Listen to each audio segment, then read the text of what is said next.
What is up, ladies and gentlemen? Today is the start of my 20-gallon Iwagumi aquarium. If you want to see how this tank was cleaned up and painted, check the description below. In this video, I'll be setting up the entire hardscape, explain my thought process behind what I'm doing, and letting you know where I'll be going from here. Without any further ado, let's get started.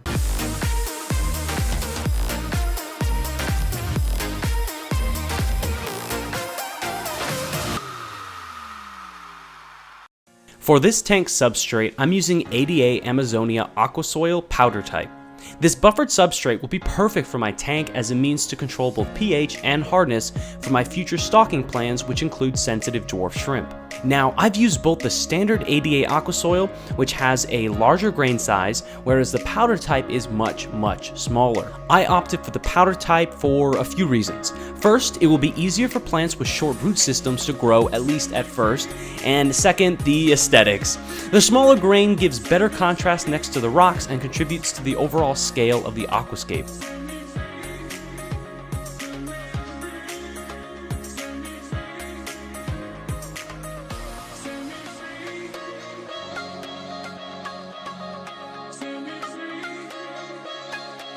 As you can see, I'm aiming for an extremely steep slope.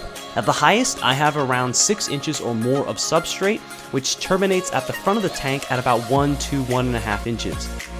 Moving on to the rocks themselves, I've chosen to use Seiryu stone, I hope I'm pronouncing that correctly, that I purchased from a local fish store. I've used it in the past on my 55-gallon community tank, and honestly, I can't get enough of this rock.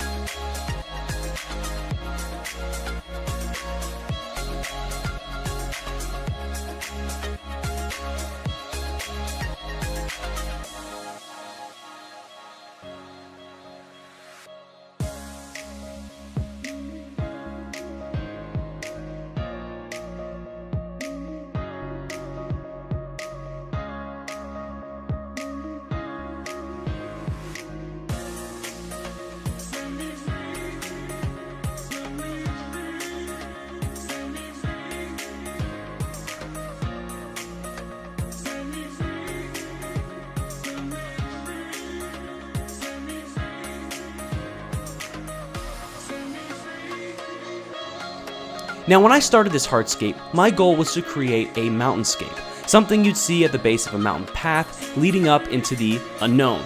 Now, since the recording of this video, I have made 1 or 2 adjustments to make sure that this path is not as straight because of some initial feedback.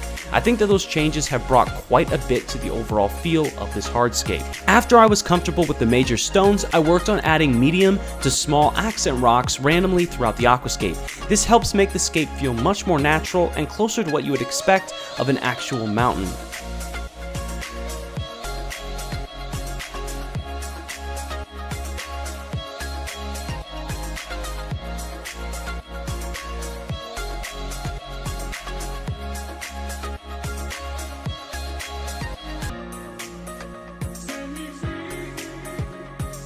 Moving on, I added additional substrate to both the open gaps in the rock as well as areas that needed additional support. This provided both a higher ground for my future plants as well as making the rocks look like they've been there for much longer.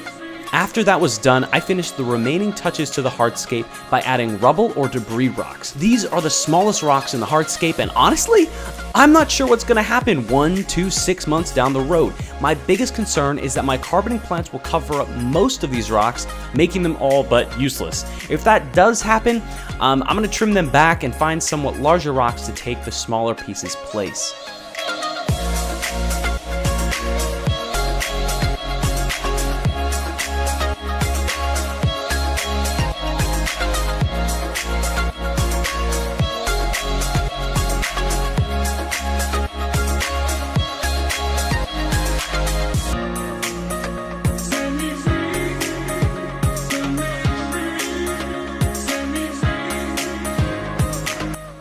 And there it is, guys. This is the completed hardscape on my 20-gallon Iwagumi aquascape. I'm actually proud of what I've done so far with this. Is it perfect? No way. But I like it, and I'm happy with that. The next step in this process will be the beginning of my dry start method. My plants will be arriving this week, and I'm going to walk everyone through the steps I'm using for the near future. If you're interested in following this series along, please gently press the subscribe button. Thank you all for watching. My name is Aaron. This is Aaron's Aquatics, and I'll see you next time.